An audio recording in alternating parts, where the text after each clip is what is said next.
I also want to say welcome. It's beautiful from up here. You look great. Welcome to the swamp. Welcome to the heat. We brought it just for you. We only ask our closest friends to visit us in August. A lot of love. It's our little test to make sure you love us, and you have passed. Welcome. Because you are a close friend, let me deliver a piece of news with love.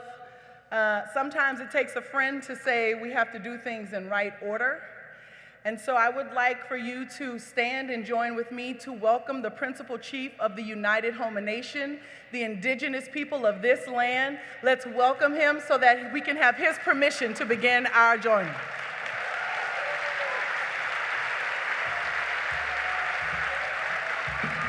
Helito, Omasia, Isetanachehe. Hello, I am Chief Capella of the United Homa Nation. We are the largest tribe in Louisiana. We're over 17,000 people spread out between 6 different parishes. We welcome you to our land. We welcome you to New Orleans and Louisiana. We hope you have a good time. And I'm gonna do a prayer song to welcome you here.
Thank y'all.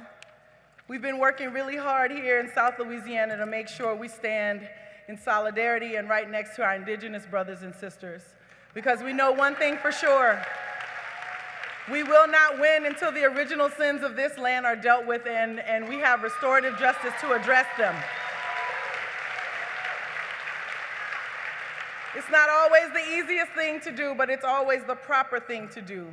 Whatever you think you own and whatever you think you have in this land, it belonged to somebody else before you, and we have to at least pay honor to those who were here before us. So thank y'all for joining in on that.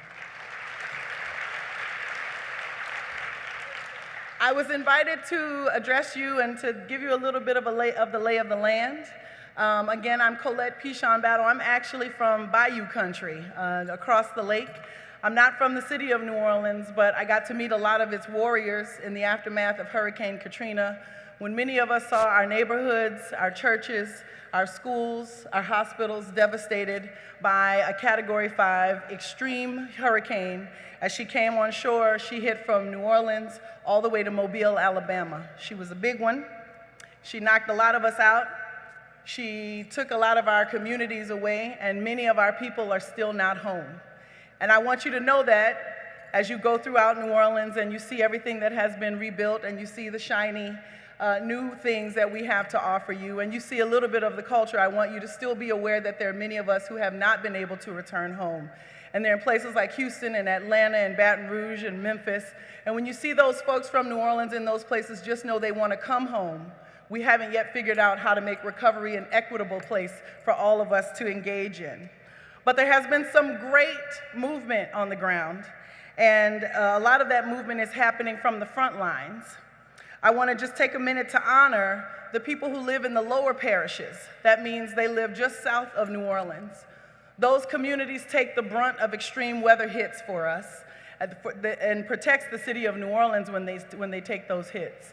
People in Plaquemines Parish, Jefferson Parish, Terrebonne, and Lafourche Parish, these are the people who have to look the eye of the storm in the eye, and they have to take the hit. Many of those communities are actually relocating to other places in Louisiana because Louisiana is losing land at one of the fastest rates on the planet. So I'm talking to you about sea level rise. I'm talking to you about coastal erosion, and I'm talking to you about a reality for South Louisiana that means millions of people in the next decade will have to move themselves up and out of South Louisiana. Well, what's causing this, you might wonder? There are critics, there are those who debate, and we live in the zone where in some of our states here in the red zone, you can't even say climate change. But what we know is that climate change is real, and we also know, oh, great, that's fantastic. You know too. You're right. You're right. Climate change is real, and it's being accelerated by extractive industries. It's being accelerated down here by oil and gas, and it's also being accelerated by what we do to the land. So we're part of this problem. This coastal erosion and land loss is causing issues across the board. You know, you can't just think about what happens to a house when the land is gone. You have to think about what happens to the people when they have to move to a new place. You have to think about what happens to electoral politics when the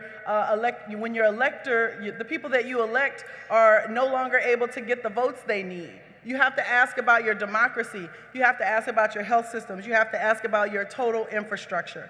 And that's the work that we're doing. The seas are rising here in South Louisiana, but so are the people. The people are rising, and the people are rising across the Gulf Coast. I talked to folks from Florida. Anybody from Florida here today? Florida's rising. Somebody told me Florida has a black dude running for governor. He may or may not be as fly as LaToya Cantrell, but I'll vote for him, you know what I'm saying? Anybody from Mississippi in the house? I'm not gonna leave y'all out. I know and you know that everybody around here likes to act like they don't know Louisiana and Mississippi exist. But if you don't know, you better ask somebody, because Mississippi has been doing some real organizing on the ground. And in the state that has the most black people, in the state that has the least financial resources, we're seeing some of the most outstanding resistance come out of Mississippi, and I just want to give you a shout out. Now, I hate to ask this question, but are there any Texans in the house? We always know when Texas is in the house. No, a lot of love, Texas. A lot of love with your big hats. It's all good. We wear cowboy boots down here too. But I just want to shout Texas out because Texas cities are leading the way. We're seeing not only heroism in the wake of Hurricane Harvey, but we're seeing some of those cities in Texas initiate climate plans and initiate renewable energy cities, and it just feels good to know that Texas is not just that red state we all need to throw away, but it's where some of the best innovation is coming out of. I just want to ask one last question about Alabama. They sleeping on y'all, Alabama. But everybody was paying attention when that Roy Moore dude was running. And they have to ask themselves how many people could get the whole state of California to vote that dude out or to make sure he doesn't get in. Don't sleep on Alabama. And since we're on Alabama, let me lift up the fact that some of the leaders in Alabama who helped that vote are now being targeted by the criminal justice system. The same man who helped to organize prisoners get their right to vote back is now being targeted by the criminal justice system. And what does this have to do with Netroots, Colette? Well, I'm gonna tell you what it has to do. We cannot continue to spend all of our money on elections and not get some of those resources to the ground.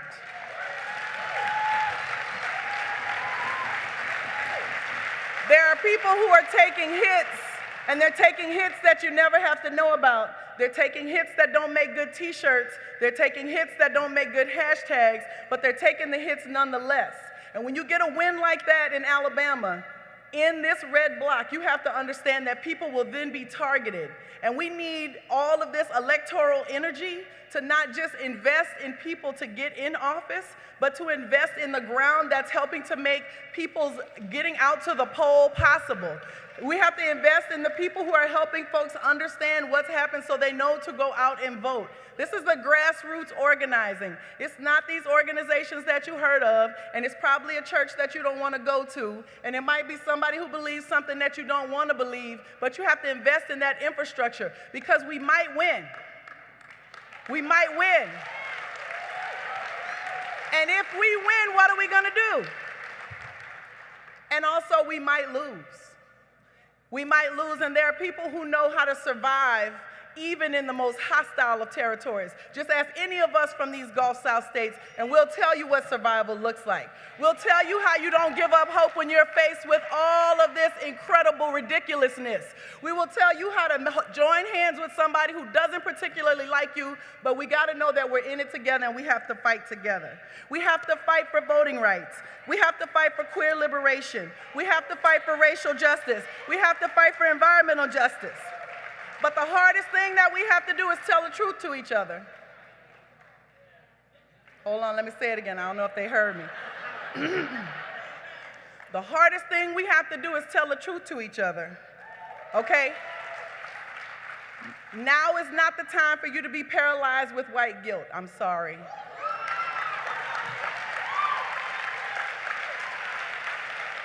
I should have prepped you for that. I should have prepped. Thank you. I should have told you that was coming. That's my bad. That's my bad. Listen, white friends, now is not the time for you to cry and stand still. Now is not the time for you to point at your one black friend and say, what should we do? This is not that time. But on behalf of the entire black race in this entire country, let me say, you are welcome to come to our meeting. You are welcome to follow our leadership. And you are welcome to ask us what we ought to do.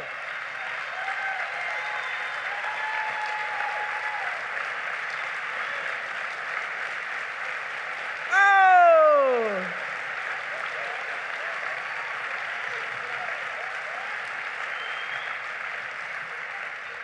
We got to do this together. And we got to get over all that stuff we have on our shoulders. We got to do it together. And I'm sorry, but the time is now. We don't have any more time for you to figure it out or to go journal about it. We got to do it. We have to, it's time to go. Okay, the time is now. Chief just rang the drum. Did you hear the drum beat? The drums are hit. It's time to go. Okay, so we're going to have to, let's move. And let me also say this is not the time for us to fall into the delusion that organizing is done simply on the computer. That hurt the millennials? I'm sorry. My bad. My bad, millennials. That's my bad. That's my bad. I should have told y'all that was coming. Listen. Take it from your Southern friend. Sit down at the table and have something to eat with people. Have a conversation. Share a meal. Make a dish. I'll even eat the vegan food. I'll talk about it first, but then I'll eat it. I'll eat it after I talk about it. No, we have to look at each other in the face, y'all. It's time. We got to get together. We got to be a little uncomfortable. Oh, they're telling me to wrap it up. We got to be a little uncomfortable, and we have to eat together. So let me wrap it up by saying climate change is real. Climate change is real. And if you didn't know it now, I hope you take a drive down to South Louisiana. Let me tell you, for all of you working in climate, let me say it with love. I'm giving you a warning. Here it comes. Clean energy cannot pollute Black and brown communities. Okay? Natural gas and nuclear kill Black people. So we got to deal with that. We can talk about it later. There's a climate caucus, so let's talk about it over there. Renewable energy cannot extract from the global south. We can't just talk about solar panels. We have to ask where those solar panels produce and who's being extracted from to get those things together.